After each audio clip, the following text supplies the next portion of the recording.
क्योंकि टेंशन तो सबको होती है। अब मुझे पता है कि कैसे उसको बाहर आना होता है, कि इतना मैं टेंशन में नहीं रहता इतना वो बता रहे थे। तुममें सबसे अच्छी चीज जो हम देख रहे हैं, तुम अपने परिवार के लिए जितना इम्पोर्टेंट हो उतना सिंसियर हो। लेकिन एक चीज तुम्हें एरोगेंसी बहुत है।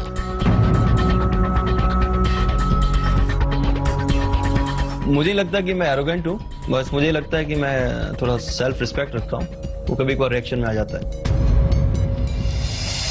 अब ये है हमारे प्रोफेसर साहब और एज रतन से मित्तल साहब, प्लीज।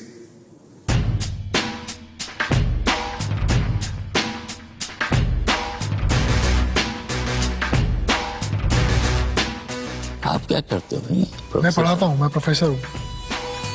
इसके पहले आप क्या करते थे? मैं मल्टीनेशनल कंपनी में जॉब करता हूँ। वही तो कॉन्ट्राडिक्टरी थोड़ा कैरेक्टर दिख रहा है। तुम्हारा बिजनेस ओरिएंटेशन क्या है? मेरा फैमिली बैकग्राउंड जो है वो बिजनेस ही है। क्या? आयरन हार्डवेयर की कंपनी है पापा की। तो बहुत अच्छा डिमांड है। हाँ। तुम कहाँ चले गए ये प्रोफेसर लाइन में? नहीं, मेरा इंटरेस्ट था पढ़ाने। क्या कमाते हो इसमें? जी, सैलरी मेरी 70,000 है। अच्छी बात है, लेकिन हमको लगता नहीं है बाबू। पगार कितनी है आपकी? शक्ल से प्रोफेसर तो लगते नहीं है। सब लोगों का ये भी कहना है कि आप भी काफी डिप्लोमेटिक हैं। मुझे फर्जी बोलने की कोई वो नहीं है, जब आप पूछोगे मैं तभी बोलूंगा। वो जरूरत से ज्यादा मीठे बनते हैं, थोड़ा चीनी का कम प्रयोग करें और थोड़ा सच बोलें। ये गुस्सा नहीं करते क्या? गुस्सा बहुत तेज है। तेज है? बहुत तेज है। क्या बात कर रही है? मुझे कभी नहीं दिखा। 10 में से एक अकेला बंदा है, वो बहुत फेक आदमी है।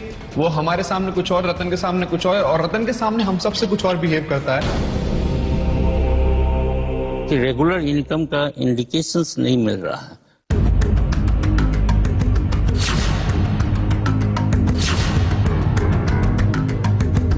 जब एक इंसान इतनी सारी बातें सही बता रहा है और इतने अच्छे से रीड कर रहा है, तो ये बात जब उन्होंने बोली तो कुछ ना कुछ लॉजिक इसके पीछे रही होगी, और ये मेरे लिए आज सरप्राइजिंग था।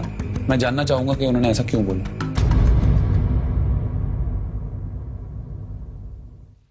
आप क्या करते हो? एक्टिंग में सर। अच्छी चीज है। 2007 से लगे हो? जी। अच्छा, तब तक तुम लोग एक ही प्रोफेशन के हो? जी। लेकिन अभी तक तुमको ब्रेक नहीं मिला है। जी हाँ, कुछ खास नहीं मिला।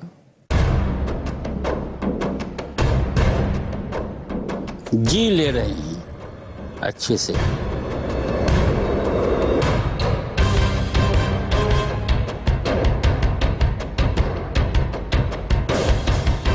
कर्णप्रयाग में क्या करते हो वहाँ? युवा होटल है। होटल है तुम्हारा? जी, फैमिली बिजनेस। अच्छा, और अभी समय थोड़ा सा देर है शुरू होने में।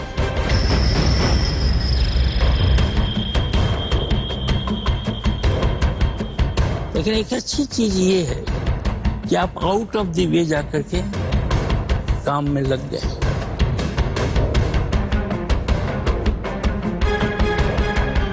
लेकिन अभी जो स्टेज है आपका, उसमें शादी का प्रपोजल कैसे मान लिया आपने?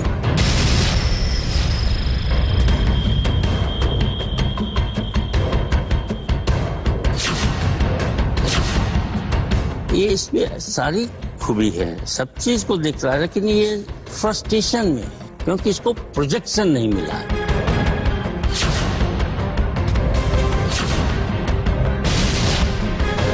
क्या कि मैं फ्रस्ट्रेटेड हूं, तो वैसे तो मुझे बहुत गुस्सा आया, पर वो रतन काफी क्लोज हैं और बड़े बुजुर्ग भी हैं, तो उनसे ऊंची आवाज में बात करना मेरे एथिक्स के खिलाफ है। तो मैंने कुछ कहा नहीं, मैंने कहा ठीक है, अभी 2 मिनट की बात है, फिर जाने वाले हैं, क्या फर्क पड़ता है। हमारी दूल्हों के बारे में तो बहुत कुछ बताया आपने। अब आप रतन को बहुत करीब से जानते हैं, तो अब रतन के बारे में हम सबको कुछ बताइए।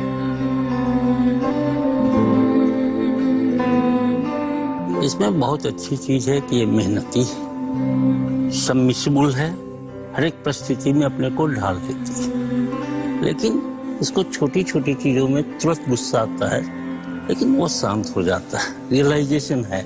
ये बहुत बड़ी खूबी है।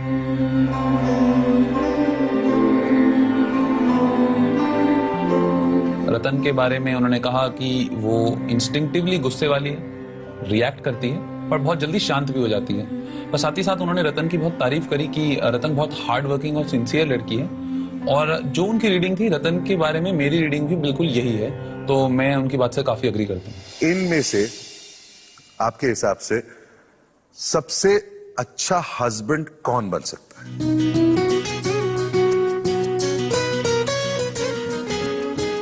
हम तो अनुपम को ज्यादा सही मानते हैं। अनुपम? या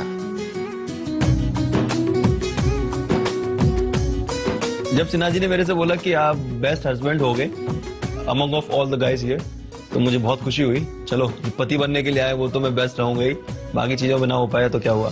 सबसे ज्यादा रोमांटिक कौन है?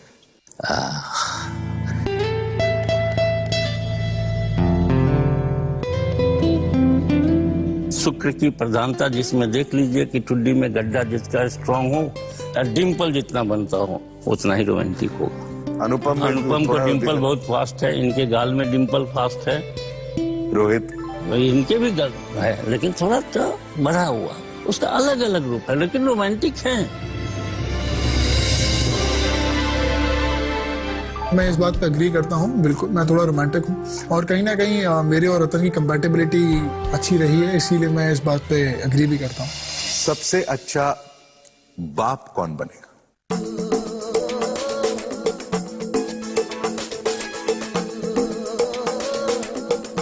बाप वही अच्छा बनता है जो परिवार से जुड़ करके काम करता है। लेकिन सबसे अच्छा अगर आप सोचेंगे तो हम इनको मानेंगे, अभिनव। अभिनव को बेस्ट पापा बोला गया, लेकिन पति तो मैं ही बनूंगा। बेस्ट पति तो मैं ही हूँ। हो सकता है अभिनव की शादी कहीं और हो जाए, वहां वो पापा बन जाए। सबसे अच्छा जोरू का गुलाम कौन बन सकता है? गुलाम शब्द कहना बड़ा मुश्किल है। भक्त बनने का एबिलिटी तो दीपक पंडित में है।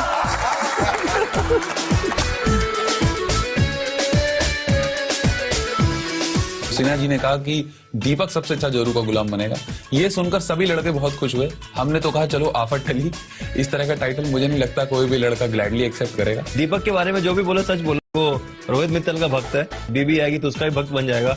हो सकता है वो बीबी चालीसा बनाए और बीबी को सुबह शाम सुना सुना के पढ़ाए। सिन्हा जी, यहाँ आने के लिए बहुत बहुत शुक्रिया। आपने इन सब के बारे में काफी कुछ बताया। बहुत बहुत बहुत शुक्रिया।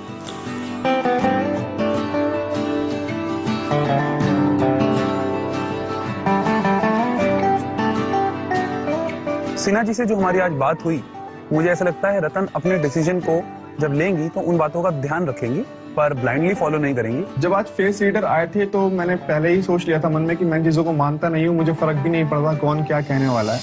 जो भी इन्होंने कहा तुम सबके बारे में, सही कहा कि गलत कहा? काफी हद तक सही। काफी हद तक सही। कुछ बात को मैं अग्री नहीं करूंगा। जैसे कि? जैसे सर ने बताया कि मार्केटिंग में पहले मैं जब जॉब करता था तो वहां से बिल्कुल हटके मैं पढ़ाता हूँ, तो मैं सर को बताना चाहता था। क्यों नहीं बताया? अच्छी बातें होती। टाइम नहीं मिला, इसलिए मैं बताना चाहता था सर को ये वाली बात कि वो दोनों अलग अलग पहलू नहीं है, वो जुड़े हुए पहलू हैं। मेरा इंटरेस्ट है कि मैं पढ़ाऊं, और मार्केटिंग एक ऐसी चीज है जिससे मैंने सीखा, तो वो चीज मैं पढ़ाता हूँ। तो जो ब्लेंड है, मुझे लगता है कि वो परफेक्ट ब्लेंड है, इसलिए मैं वो काम करता हूँ। पढ़ाना मेरा इंटरेस्ट है और फील्ड जो है मेरा वो मार्केटिंग है, और वो शुरू से है। जब से मैंने MBA खत्म की तब से मेरा जो फील्ड है वो मार्केटिंग है। रतन, तुम्हें सिन्हा जी की बात के बारे में क्या कहना है? मैं उनको फुल्ली ट्रस्ट करती हूँ। सिन्हा जी के दूल्हों को परखने के बाद राम कपूर ने किए सभी भावी दूल्हों से कई कड़े सवाल। क्या तुम्हें लगता है कि तुम एरोगेंट हो? सब लोग ये भी सोचते हैं कि तुमने आई लव यू रतन को सिर्फ इसलिए कहा कि तुम एलिमिनेशन से बच सको। ये सुनने में आया है बाकी सारे दूल्हे ज्यादा करके तुम्हें पसंद नहीं करते।